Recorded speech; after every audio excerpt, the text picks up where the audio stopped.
DKT state PCS।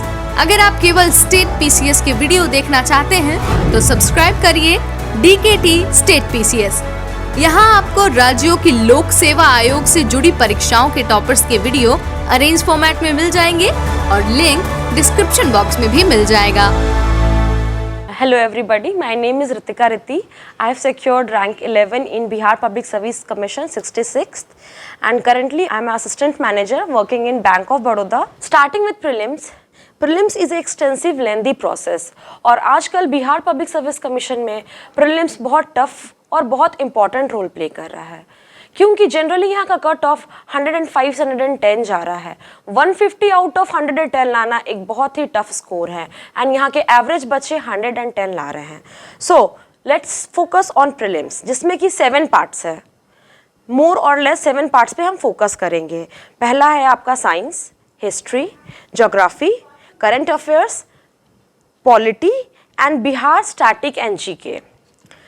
Generally लोग आपको बताएंगे कि क्या आप पढ़िए स्टैटिक में सारा लक्ष्मीकांत से लेके आपका बेसिक, लेकिन मैं आपको बताऊंगी कुछ ऐसे पॉइंट्स जो आपको प्रीलिम्स क्वालिफाई करने में मदद मिलेंगे। क्योंकि मुझे बहुत सारी क्वेरी आ रही है कि मैम मैं 2 नंबर से छूटा, मैम मैं 5 नंबर से छूटा, तो उसके लिए मैं आपको कुछ ब्राउनी पॉइंट्स बताऊंगी कि आप 100 लाओ लेकिन ये जो 110 वाला सफ़र है वो कैसे बहुत स्मूथली पास हो।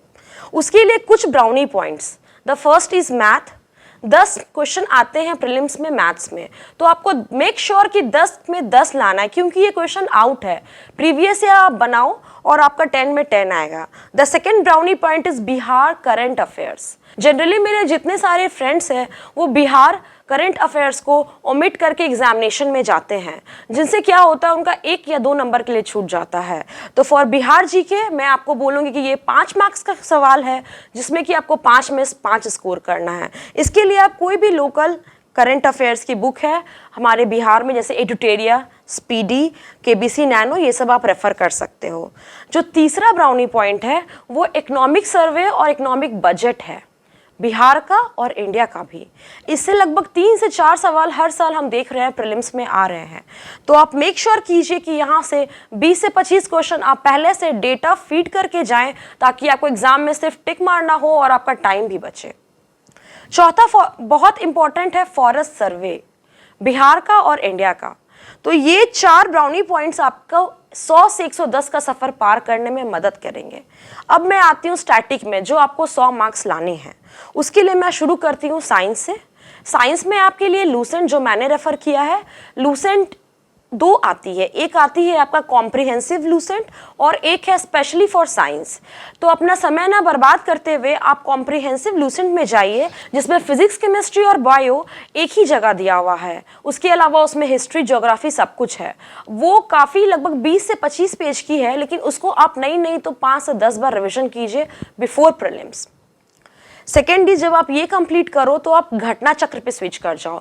कुछ क्वेश्चंस जो लूसेंट में नहीं दिए हुए हैं वो आप घटना चक्र से कवर करके अपने साइंस को सॉलिडिफाई कर सकते हैं और इसमें आप 30 में 28 तक का स्कोर बहुत ही आसानी से ला सकते हैं। सेकेंड में आऊँगी पॉलिटी में, जो कि 10 नंबर के क्वेश्चंस रहते हैं। इसमें हमारा बेसिक बुक है Laxmikanth. Laxmikanth is an bible for polity और आपको कोई भी बुक रेफर करने की ज़रूरत नहीं है। थोड़ी एग्जॉस्टिव है बट अगर टाइम परमिट करता है तो आप प्लीज़ लक्ष्मीकांत ही पढ़ें। तीसरे में आती हूँ हिस्ट्री में। बिहार में हिस्ट्री का बहुत इंपॉर्टेंट रोल है। History is the game changer इन बिहार। तो इसके लिए आपको मॉडर्न हिस्ट्री पर स्पेशल फोकस करना है। कुछ बुक्स हैं जो मैं बोलूँगी, जैसे पहला है स्पेक्ट्रम। आपको लाइन बाय लाइन बहुत अच्छे से पढ़ना है और मेन है उसे पढ़ने से ज़्यादा समझना है। स्पेक्ट्रम के लास्ट में 5 से 10 पेजेस है जो आपको बाय हार्ट करना है और आप प्रीवियस ईयर क्वेश्चंस निकाल के देखो तो बीपीएससी बहुत सारे क्वेश्चंस सिर्फ उससे डायरेक्ट उठा के दे देती हैं। तो ये आपको एक एड्ज मिलेगा हिस्ट्री में। Second is Lucent. BPSC is known for data, तो डेटा आपको लूसेंट से मिलेगा। कुछ ऐसे डेटा, डेट्स, क्रॉनिकल्स जो कि आपको कहीं नहीं मिलेंगे और कुछ कॉन्फ्लिक्ट के मैटर्स हैं तो आप प्लीज़ उसे लूसेंट से रेफर करें क्योंकि बीपीएससी जनरली लूसेंट को प्रेफरेंस देती है। द थर्ड इज़ जब आपके पास ये सारा कंप्लीट हो जाए तो प्लीज़ आप घटना चक्र से अपना सिलेबस को कंप्लीट कर लें। चौथा है current affairs. Current affairs Bihar में बहुत ही ज़्यादा इंपॉर्टेंट है। लगभग 38 से 40 क्वेश्चंस आपके करंट अफेयर्स से आते हैं 150 में। तो करंट अफेयर्स के लिए मैंने कोई भी 2 बुक फॉलो किया है। मैंने प्रतिज्ञा दर्पण और साथ में द हिंदू रिव्यू पढ़ा है। लेकिन मेरे बहुत सारे फ्रेंड्स हैं जिन्होंने क्वालिफाई किया है, वो स्पीडी, एडुटेरिया एक्सेट्रा भी पढ़ सकते हैं। तो मंथली मैगजीन में कोई 2 आप पढ़ सकते हैं, एक से काम नहीं चलेगा, आपको 2 पढ़ना ही होगा। And more over current affairs आपको सिलेक्शन में बहुत हेल्प करता है। अगर आपकी करंट अफेयर्स अच्छी नहीं है तो आप मान के चलिए कि आपकी रिजल्ट नहीं आएगी। तो करंट अफेयर्स के लिए जैसे कहा जाता है, Rome is not built in a day, current affairs is not built in a day. इसके लिए आपको हर मंथ रेगुलर होना होगा, रिलीजियसली आपको करंट अफेयर्स पढ़ना होगा ताकि लास्ट में पाइल अप ना हो। दूसरी बहुत इंपॉर्टेंट बात है कि बीपीएससी में करंट अफेयर्स फैक्ट्स रहता है। जैसे अभी 66 में आया है अटल टनल का, 67 में आया है अटल टनल का लेंथ कितना है। तो ये सारी लेंथ आपको या फिर कुछ भी ऐसा डेटा आपको पत्रिका दर्पण से मिल जाएगा। उसके अलावा परीक्षा मंथन आजकल बहुत ज़्यादा मार्केट में है, तो आप परीक्षा मंथन से ले सकते हैं। हम आते हैं बिहार जीएस में। बिहार जीएस के लिए एक बहुत ही अच्छी किताब है क्राउन, और दूसरी किताब है इम्तियाज़ अहमद की किताब। इसमें एक ऑब्जेक्टिव आती है इम्तियाज़ अहमद की, एक सब्जेक्टिव आती है। तो माय सजेशन है कि प्लीज़ आप सब्जेक्टिव पे ना जाए, it will take much of your time. So objective पे आप जाएं, और वो एक हिंदी की किताब है। Because I was an English medium, so मेरे लिए हिंदी को पढ़ना थोड़ा कठिन हो रहा था। स्टिल आप टाइम लो, सारा इम्तियाज़ अहमद का ऑब्जेक्टिव को पढ़ो और अपने वर्ड्स में उसका एक एमसीक्यू का एक फॉर्मेट बना लो, जो आपको लास्ट टाइम रिवीजन में हेल्प मिलेगा। अब मैं आती हूँ ज्योग्राफी में। ज्योग्राफी बहुत कम मार्क्स की रहती है, तो वो आप पे है। अगर आपकी पहले से बेस है तो आप उसको कंटिन्यू कर सकते हैं। मैप बेस्ड और एनसीईआरटी, ये दोनों स्मार्ट स्टडी है फॉर कवरिंग ज्योग्राफी। जब मैं इतना बताती हूँ तो मैं ये बताना चाहूँगी, ये सब करने के बाद आपने जो भी पढ़ा है और मार्केट में बहुत सारे मटेरियल आएंगे, प्लीज़ उन सब से दूर रहिए। जो आपके स्टैंडर्ड बुक्स है, जो आपने पढ़ चुका है, आप उसे 5 से 10 बार मिनिमम मल्टीपल रिवीजन कीजिए। जितना रिवीजन कीजिएगा आपका उतना रिजल्ट पक्का होगा। क्योंकि बीपीएससी में अभी क्या एक ई ऑप्शन कर दिया है। वो ई ऑप्शन यदि आपको नॉलेज होगा तो आप टिक मारोगे, नहीं होगा तो आप ई से आउट हो जाओगे। ये सब करने के बाद अगर टाइम मिलता है तो आप टेस्ट सीरीज़ ज्वाइन कर सकते हैं। बहुत सारे टेस्ट सीरीज़ मार्केट में अवेलेबल है, बट क्योंकि मैं एक वर्किंग प्रोफेशन हूँ, मैं बैंक में जॉब करती थी असिस्टेंट मैनेजर, मैंने पीओ में ज्वाइन किया है, तो मुझे टाइम की थोड़ी प्रॉब्लम थी, तो मैंने टेस्ट सीरीज़ अटेम्प्ट नहीं कर पाई थी। मैंने जितने आपको बताए उसे मैंने मल्टीपल रिविजन की। तो मेरे ये सब कहने का यही मतलब है कि the multiple revision is the key to prelims. तो क्योंकि मैंने बताया कि मैं 60% अपना प्रीलिम्स में दूंगी, 30% मैं मेंस में दूंगी। अब मैं शिफ्ट होती हूँ मेंस में। मेंस का क्या है कि ये बहुत ही कॉम्प्रिहेंसिव और शॉर्ट और प्री डिफाइंड सिलेबस है। मेंस एग्जामिनेशन के लिए आपको प्रीवियस ईयर क्वेश्चंस बहुत काम आएंगे। सबसे बड़ी बात है कि आप जाओ पटना में या कहीं भी, आपको 20-25 रुपीज़ में एक पतली सी बुकलेट मिलती है जो कि पूरे प्रीवियस ईयर्स के क्वेश्चंस रहेंगे। उसके अलावा आप केपीसी नैनो ले सकते हैं, वो उसमें भी सारे प्रीवियस ईयर्स के क्वेश्चंस रहते हैं विद सॉल्यूशन। तो आप जो आंसर लिखो, तो जितने भी क्वेश्चंस हैं आप सबको अपने आंसर्स बनाइए और उस आंसर्स को मल्टीपल सोर्सेस से कवर अप कीजिए और अपने आंसर को इतना डेकोरेटिव बनाइए कि अगर कोई इन्विजिलेटर नींद में भी हो तो आपका आंसर पढ़ के टिक मार दे। वो इतने अच्छे से आपके आंसर्स दिखने चाहिए, विजिबल होने चाहिए विद डायग्राम्स, माइंड मैप्स, कि अगर कोई ऊपरी नज़र से भी आपके आंसर्स को देखे तो उन्हें बहुत इम्प्रेसिव लगे। लेकिन ये काम आप एग्जामिनेशन हॉल में नहीं कर पाएंगे बीपीएससी के, क्योंकि वहाँ टाइम की बहुत शॉर्टेज होती है। इसीलिए आपको ये होमवर्क घर पे करना होगा। अब मैं आती हूँ मेंस के पेपर्स पे। मेंस क्रैक करने का बीपीएससी का सिर्फ 2 ही मंत्र है। The first is math and the second is optional. Maths में अगर आप 72, दैट इज स्टैटिक्स क्वेश्चन 72, अगर वो आपने बनाया तो आप बीपीएससी स्ट्रीम कर गए हैं, और वो आपसे छूट गया तो आप बहुत कम चांसेस रहेंगी आपके क्वालिफाई करने की।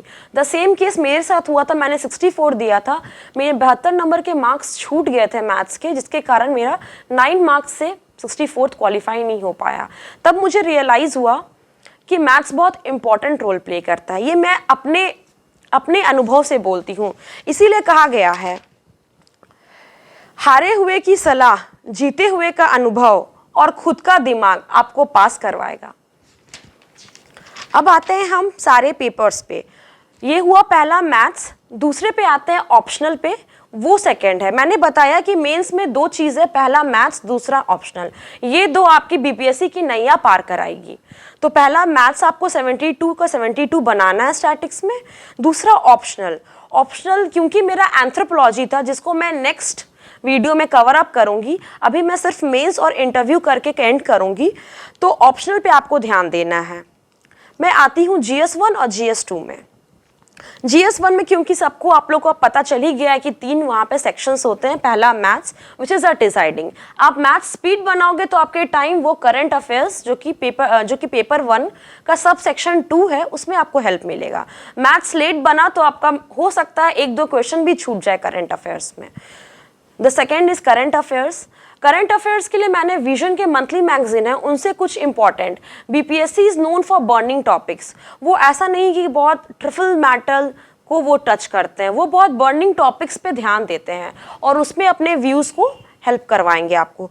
तो आप विजन आईएएस में अपने दिमाग से आपको जो लगता है कि ये बहुत ही बर्निंग न्यूज़ है, वो टॉपिक्स को आप चूज़ कर लीजिए, एक कॉपी में लिख लीजिए और अपना एक खुद का मटेरियल, अपना एक खुद का एक point wise, it's not notes, it should be point wise, आप हर टॉपिक का बना के रखिए कि अगर कोई कुछ भी जीएसटी से पूछे तो आपके पास 20 पॉइंट्स रहेंगे आंसर करने के लिए।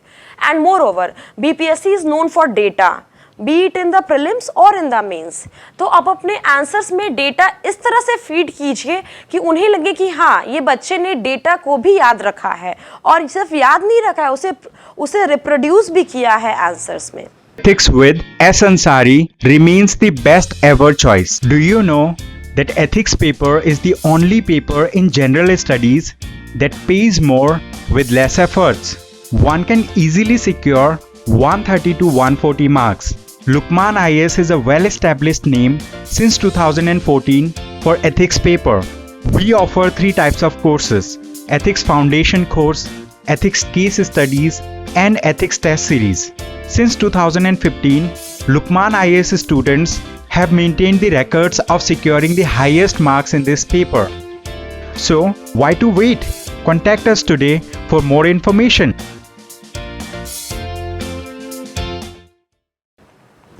तो जीएस के लिए आप अपना एक नोट्स बना लो। अगर आपके पास टाइम का क्रंच है तो विजन आईएएस का जो मटेरियल है उसमें ही कुछ पॉइंट्स और आप ऐड करते जाओ with facts and diagram. Diagram जैसे मैं जीएस में बोलूँगी, हमारे पास एक आया था अफगानिस्तान और इंडिया का चाहबार पोर्ट को लेके, कनेक्टिंग अफगानिस्तान। तो इसके लिए आप इंडिया, ईरान और अफगानिस्तान का एक ऐसा मैप बनाना बहुत ही ज़रूरी है जिसमें वो तीनों कवर हो। उसके बाद करंट अफेयर्स में क्या है कि आपको हर एक टॉपिक में डायनामिज्म आना चाहिए कि अगर इंडिया का ये पोर्ट है जो ये नहीं बना तो उससे क्या इफेक्ट होगा। तो अपने मन में हर आंसर को आप 7 से 8 डायनामिक पॉइंट्स डाल दीजिए। Physical aspect, international aspect, social aspect, cultural aspect. आपके दिमाग में जितना सब्जेक्ट आपने पढ़ा है क्लास 10 तक, फिजिक्स, केमिस्ट्री, बायो एस्पेक्ट, जितना एस्पेक्ट आप सारा एस्पेक्ट उसमें डालिए। तो उससे क्या होगा, आपका आंसर बहुत डायनामिक दिखेगा कि ये बच्चे ने उधर पॉइंट भी देखा है, सिर्फ एक साइड नहीं देखा है। तो ये आपको बहुत, इन्विजिलेटर को बहुत अच्छा इंप्रेस करेगा, आपका आंसर्स बहुत एनरिच होगा। पेपर 1 में और एक पॉइंट है दैट इज हिस्ट्री, जो कि प्रीवियस ईयर आप निकालो और सारा क्वेश्चंस वो रिपीटेड क्वेश्चंस रहते हैं, उसमें आप बहुत एफर्टलेसली 20 to 23 मार्क्स लाइएगा आउट ऑफ 38। हिस्ट्री में आपको अपने से पहले से आंसर्स बना के रखना है ताकि एग्जाम में उसे आप बहुत ही कम टाइम में बस रिप्रोड्यूस कर दो। और उसमें सबसे इंपॉर्टेंट है डायग्राम। हिस्ट्री में सबसे इंपॉर्टेंट है diagram, B it Maurya art, Pal art, कोई भी क्वेश्चन रहे आप डायग्राम और इंडिया के मैप्स और क्रोनोलॉजी को दिखाइएगा तो बहुत ही अच्छा प्रभाव पड़ता है आंसर्स में। पेपर 2 में आते हैं। पेपर 2 में हमारे पास ज्योग्राफी का एक टॉपिक रहता है, geography with economics. The second is science and technology. तो ज्योग्राफी एंड इकोनॉमिक्स के लिए मैं बोलूँगी इकोनॉमिक्स सर्वे बिहार की निकलती है, क्योंकि बिहार में इकोनॉमिक्स के जितने भी क्वेश्चन हैं वो बिहार के इकोनॉमी से रिलेटेड रहते हैं। जैसे हमारा स्मॉल स्केल इंडस्ट्रीज इतना यहाँ बिहार में है, फूड प्रोसेसिंग इंडस्ट्रीज़ है बिहार में, इससे रिलेटेड हुआ बिहार में इंडस्ट्रीज़ क्यों इतनी कमज़ोर है, पॉवर्टी की क्या सिचुएशन है बिहार में, इस तरह की क्वेश्चंस आएंगी। सत निश्चय 1, सत निश्चय 2, ये सारे क्वेश्चंस जितने भी इकोनॉमिक्स बिहार के इर्द गिर्द है वो आपके सवाल आएंगे। तो इसके लिए आप सोचिए, आप खुद से उस क्वेश्चन को पढ़िए प्रीवियस ईयर और सोचिए कि आप खुद से सोचिए कि क्यों है। उसके बाद क्या ऐसा कोई स्टेट है जो कि बहुत डेवलप है, तो बिहार को उससे क्या सीखने को मिलेगा। ये सारा चीज अपने आप with examples and facts and figures अगर आप अपने आंसर में डालेंगे तो इन्विजिलेटर बहुत, आपका आंसर बहुत इंप्रेसिव रहेगा और आप बहुत अच्छा मार्क्स स्कोर करेंगे। दूसरा है science and technology. Science and technology BPSC में बहुत डायनामिक हो चुका है, इसीलिए इसके लिए आपको बहुत सारे तरह से आपको प्रिपरेशन करना, बहुत कॉम्प्रहेंसिव करना है। विजन आईएएस की मंथली मैगजीन है, उसमें साइंस एंड टेक्नोलॉजी का एक पार्ट आता है। आप उससे साइंस एंड टेक्नोलॉजी का हर एक question, B it nano technology, IT, artificial intelligent, machine learning, कोई भी क्वेश्चन हो, आप cyber crime, cyber technology in India, computer technology in India, IT, blockchain, जितने भी सारे क्वेश्चंस हैं सबके एक फुट नोट्स बना ले, ताकि एग्जाम में आप इसको इससे रिलेट करके, जितना आप इस सब्जेक्ट से उस सब्जेक्ट में रिलेट करेंगे साइंस में, आपकी उतनी मार्क्स आएगी। पॉल्यूशन से रिलेटेड भी बहुत सारे क्वेश्चंस आते हैं, तो आप एक प्लीज़ पहले से प्री प्रिपेयर्ड डिस्ट्री की कुछ नोट्स हैं वो ले लें, science and technology vision IAS के हैं वो ले लें, सब मिला के आप एक फुट नोट बना लें जो कि आप मल्टीपल रिविजन के साथ एग्जाम में प्रेजेंट कर पाएंगे। ये तो मैंने आपको पढ़ने की बताई। अब आते हैं एग्जीक्यूशन की। पढ़ाई तो सब करते हैं, मैंने भी 64th में किया। ऐसे जितने लोग 8000 लोग क्वालिफाई किए सब ने ये सारा पढ़ा होगा, लेकिन सिर्फ 8000 में 1800 लोग ही इंटरव्यू तक आ पाते हैं और सिर्फ 600 से 500 लोग ही फाइनली क्रैक कर पाते हैं। तो कभी ये सोचना चाहिए कि क्या हटके किया इन लोगों ने जो इधर तक पहुंचे हैं। तो वो ये है कि पढ़ तो हमने लिया, सपने तो हमने देख लिए, अब एग्जीक्यूशन की बारी है। उसके लिए हमें राइटिंग प्रैक्टिस करना है। तो मेंस के लिए आप जितना राइटिंग करो उतना अच्छा है। स्टार्टिंग में मन नहीं करता है लिखने का, लगता है पढ़ ले तब लिखेंगे। नहीं, आपको जो आता है आप लिखिए। आप जितना लिखोगे आप उतना निखरोगे। और एक ये होना चाहिए कि प्रीलिम्स से पहले आप 1 से 2 क्वेश्चन लिखो, जो आती है लिखो। प्रीलिम्स के बाद आप सिर्फ लिखो, सिर्फ लिखो और सिर्फ लिखो। यही आपका एक होना चाहिए। मैंने लगभग 10 से 15 कॉपी ख़त्म कर दी थी लिखते लिखते। ये मेरा पर्सनल है, ये मेरा पर्सनल स्ट्रैटेजी था। और इसके लिए मुझे एक संजीत सर हैं एसडीएम बेगूसराय के, उन्होंने मुझे बहुत गाइड किया। लिखने की इच्छा नहीं होती थी, 3 घंटे के टेस्ट देके मैं थक जाया करती थी, लेकिन उन्होंने मुझे बोला कि मल्टीपल टेस्ट दो। 3 आवर्स का आप टेस्ट लेके बैठी कि मुझे इस 3 आवर्स में 8 क्वेश्चन कंप्लीट करना है, तो करना है, चाहे कुछ भी हो जाए। सिमिलरली ऐसा आप 1 से 2 टेस्ट रोज दीजिए, 6 आवर्स आप लिखिए प्रीलिम्स मेंस से पहले। ये आपको एग्जाम में एक बटर फ्लो दिखेगा। आपने सब कुछ पहले से याद रखा, आपको पता है कि लास्ट में ड्राइंग कहाँ करना है, बस आप वहाँ जाके पिच का आपको पता है सब कुछ, आपको सिर्फ वहाँ जाके छक्का मारना है। तो ये हुआ मेंस का। सो इसके साथ अब मैं आती हूँ इंटरव्यू में। मैंने बोला था 70% for prelims effort, 60% an effort for prelims, 30% for mains और 10% for interview. Interview is an personality test. So ये पर्सनालिटी ऐसा नहीं है कि आज मैं डेवलप कर लूँ आफ्टर मेंस। ये बच्चे से एक बच्चे की पर्सनालिटी डेवलप होती है, तो इसमें आप ज़्यादा कुछ नहीं कर सकते हैं। बस क्योंकि हम लोग मार्केट जाते तो थोड़ा मेकअप लगा लेते हैं, सिमिलरली हम लोग इसमें भी जब इंटरव्यू में जाएंगे तो उसके पहले कुछ मॉक्स ज्वाइन करके उसको फिनिशिंग टच दे सकते हैं। और इंटरव्यू में सबसे इंपॉर्टेंट है बी योरसेल्फ। आप जो हैं आप वो दिखे। इट्स नॉट टू शो कि आपने ये किया है, आपने वो किया है। वो आपने जो किया है वो इसीलिए आप यहाँ तक हो, तो इसीलिए आपको इस बात की दिखानी नहीं है कि आपने ये किया है वो किया है। वहाँ आप जो हैं सो हैं। आपके 2 लाइन में वहाँ के जो बीपीएससी के जो बोर्ड है वो काफ़ी नॉलेजेबल और काफ़ी एक्सपीरियंस्ड पीपल बैठे हुए हैं। वो आपके 2 वर्ड्स के सेंटेंस में ही आपकी गहराई को जान लेंगे। इसीलिए फ्लॉन्ट ना करें, be it yourself, who you are, where you are. And the third is interview में थोड़ा आप न्यूज़पेपर्स रीडिंग करें। 2 newspapers, the first is Bihar का न्यूज़पेपर, दूसरा है लोकल न्यूज़पेपर, कोई भी आप रेफर कर सकते हैं, हिंदुस्तान और Dainik Jagran. The moment when the mains result comes, उसके बाद से आप न्यूज़पेपर पढ़िए। ऐसा नहीं है कि आपको सिर्फ इंटरनेशनल अफेयर्स ही न्यूज़पेपर में पढ़ना है। बिहार में जो दिनचर्या की हैं। जैसे हाल फिलहाल में एक पुल टूट गई थी, उससे भी इंटरव्यू में क्वेश्चंस आया था। जब मेरी इंटरव्यू चल रही थी तो उस समय जाति का सेंसस होने वाला था बिहार में, तो वो मैंने सुबह में ही जस्ट ऐसे ही एक रीड किया था क्या है और कौन जाति सबसे ज़्यादा है बिहार में, और कोइंसिडेंटली और फॉर्चुनेटली उन्होंने मुझसे जाति सेंसस से क्वेश्चंस पूछे थे जो मैंने, और प्लस आपके व्यू पॉइंट, कुछ भी टॉपिक हो, प्रॉब्लम्स हो रहे हैं बिहार में, लड़कियों की तरफ जो इश्यूज हैं, उसका अपना खुद का व्यू पॉइंट्स आपको रखना चाहिए। आप खुद क्या सोचते हैं, क्योंकि लास्ट में जब आप एक ब्यूरोक्रेट बनेंगे तो आपको अपनी डिसीजन, आपका विवेक काम देगा। तो प्लीज़ खुद सोचिए, एनिमेटेड और कहीं और से कुछ जो डेटा लाएं वो सब छोड़ दीजिए और खुद पे विश्वास रखिए और आप कर सकेंगे। जब मैं कर सकती हूँ तो कोई भी कर सकता है। मैं 10 से 6 बैंक किया है, मैंने बैंक में मैं पीओ थी, मैंने 10 से 6 नौकरी की है। उसके बाद मैं आके पढ़ाई की हूँ। सैटरडे हमारे नहीं हुआ करते थे, ऑल्टरनेट हुआ करते थे, तो संडे को मैंने यूटिलाइज किया है। तो अगर मैं 4 से 5 घंटे की पढ़ाई में निकाल सकती हूँ तो कोई भी कर सकता है। तो पेशेंस रखें and BPSC, and you will crack BPSC. Thank you.